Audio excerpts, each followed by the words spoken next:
What is good? What is bad? What should I look for? You know, I'm seeing this wig online. Oh my goodness.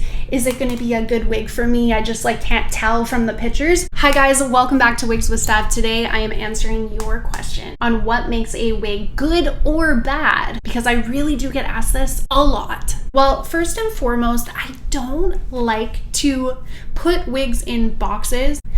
Put wigs in boxes.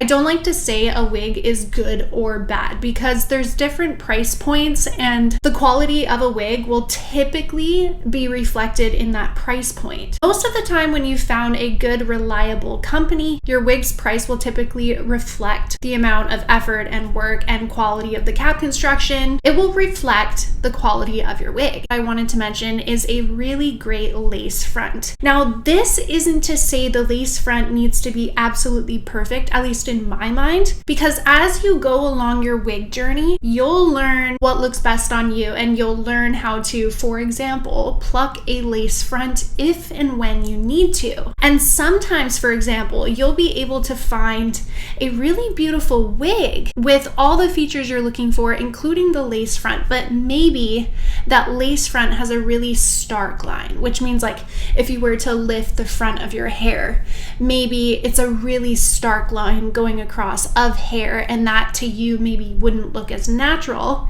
as a hairline that's been plucked with tweezers. When you look at a normal human person's head with their bio hair growing out of their scalp, you're going to see some sparseness. Humans are naturally a little sparse at the hairline. So in that case, you got to go take your tweezers and pluck some of those hairs away from the hairline to make it look just a little bit more natural and a little more sparse. As an example, I have a really beautiful human hair wig, which is all lace. So the whole wig is made out of lace, and I'm going to show it to you. Now, she was really expensive. I've had her for many years now, and because she's all lace, I do have to glue her down. Yes, she comes with that band to make it more secured to your head, but she is all lace, and actually she came with a pre-plucked hairline.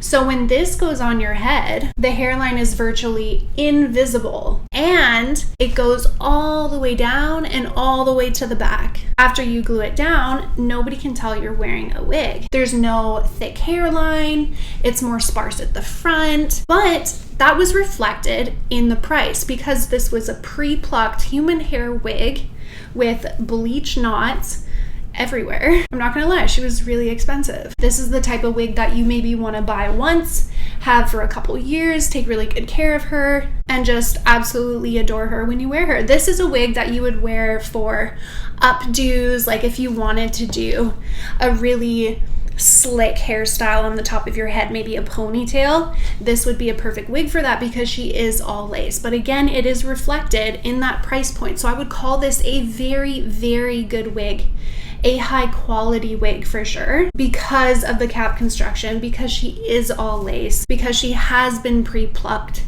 and the knots have been bleached. This is a luxury human hair wig. Again, it also depends on the length of hair that you get and the density. It was a lot higher than, let's say, the one that I'm currently wearing. The one that I'm currently wearing is a synthetic wig. So immediately, because she is a synthetic wig, that drops the price point. And since we're talking good versus bad, I would never ever say a synthetic wig is not as good as a human hair wig, because it's like comparing apples to oranges. You wouldn't do that.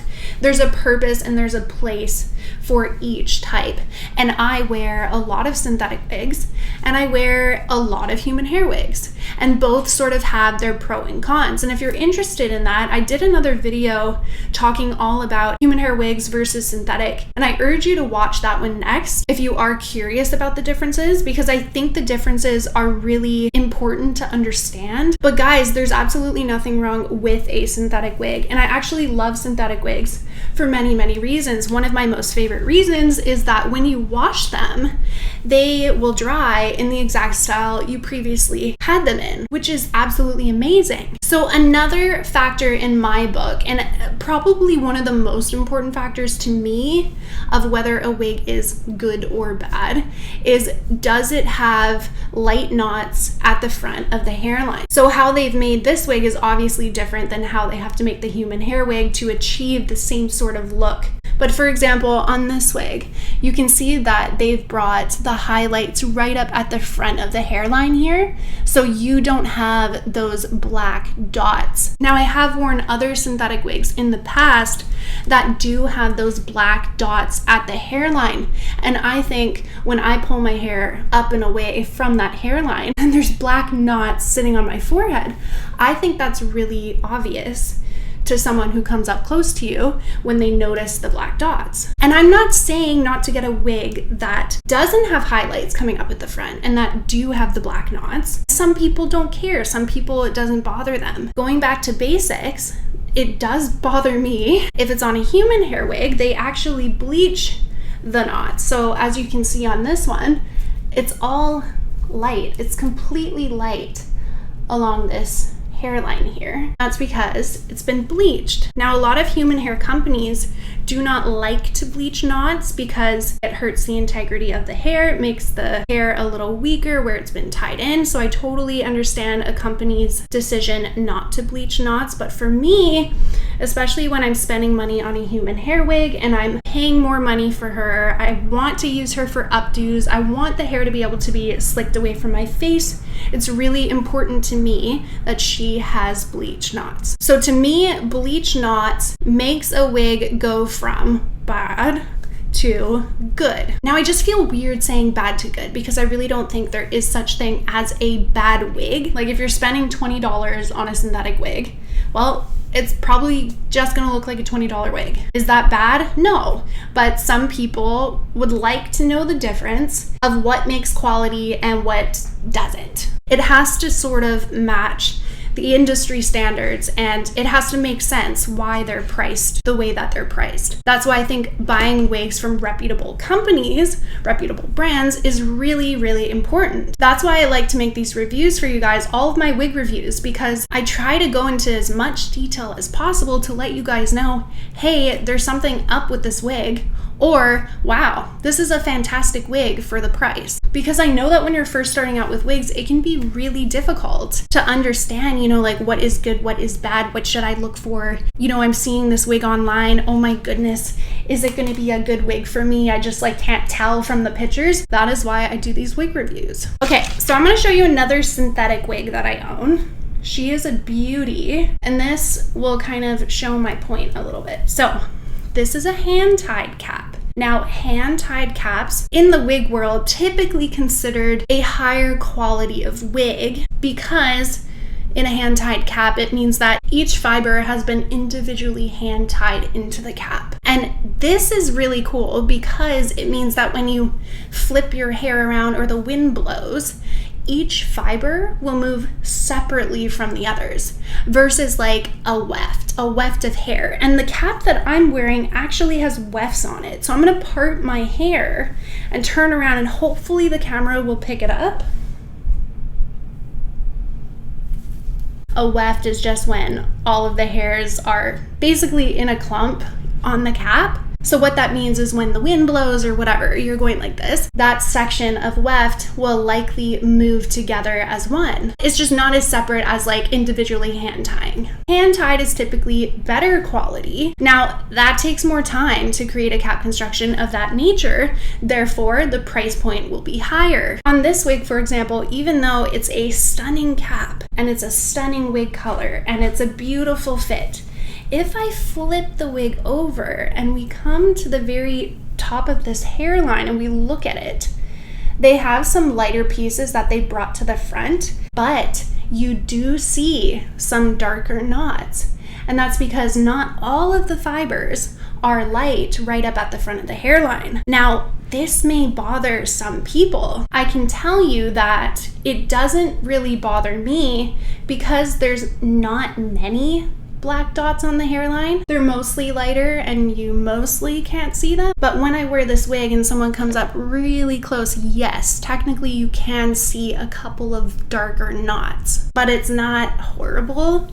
And I wouldn't not wear this wig because of that. Another factor that I wanted to mention that I personally feel makes a wig better quality versus not as good quality is how far they extend the lace down. I really like an extended lace because I find that I can do more things and it doesn't come to like an abrupt stop before the ear tabs or before it enters into the area that covers your ear. And now I like ear tabs, especially on my synthetic wigs, because it means that I can literally just plop this wig on my head and go, and she's gonna remain secure, and I don't have to glue her down. I can essentially be my lazy wig wearer self. I don't have to glue her down. I don't have to take the extra time to make sure that she's gonna stay secure on my head. Remember my human hair wig that has all lace? I cannot just plop her on my head and go because she's all lace, and the lace will literally come down right where the ear tabs are on this wig, but it'll be lace. So what does that mean? It's gonna flap. So I would have to glue it down right at the ear. I really like an extended lace because it gives you more options. It means you can go like this.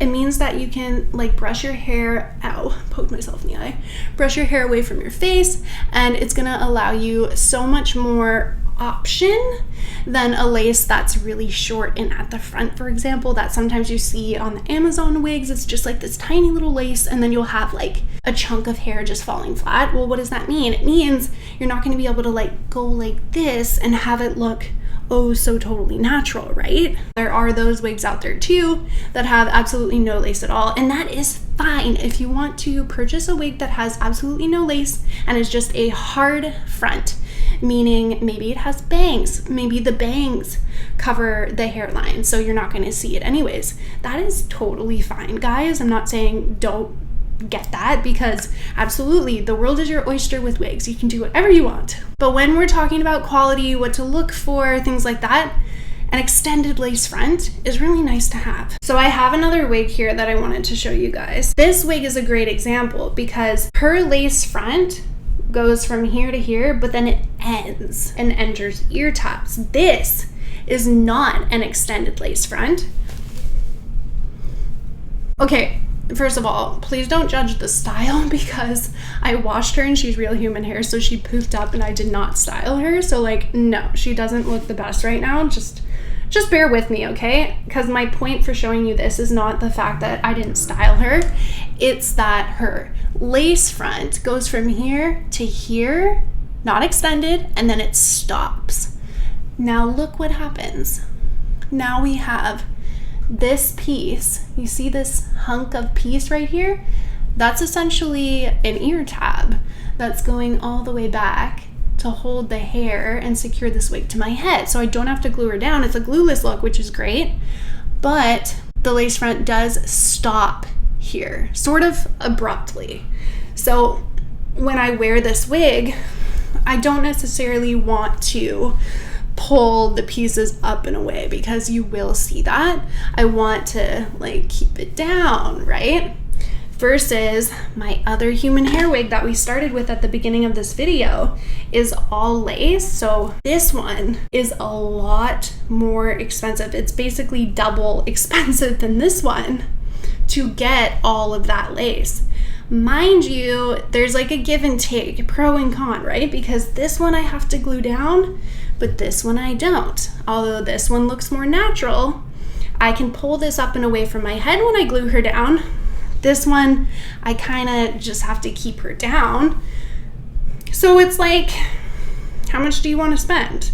And that kind of decides the quality. So guys, I hope that this video has helped you in some way or another and kind of has made you think of it in a different way. So like, to me, there really is no such thing as a good versus a bad wig, but there is such thing as a better quality versus lesser quality wig. And when you're buying from a brand that you know, like, and trust, you should be able to notice that the wig and the quality kind of reflects and complements each other. So a basic cap should be cheaper than like a hand-tied cap. And the really, really great thing about, you know, like wigs like this, for example, or even this expensive human hair one. With a lot of these companies, you can buy a wig style, like a wig cap construction, and they come in all different colors. So like, let's say you wanted this exact wig, but you didn't like this color.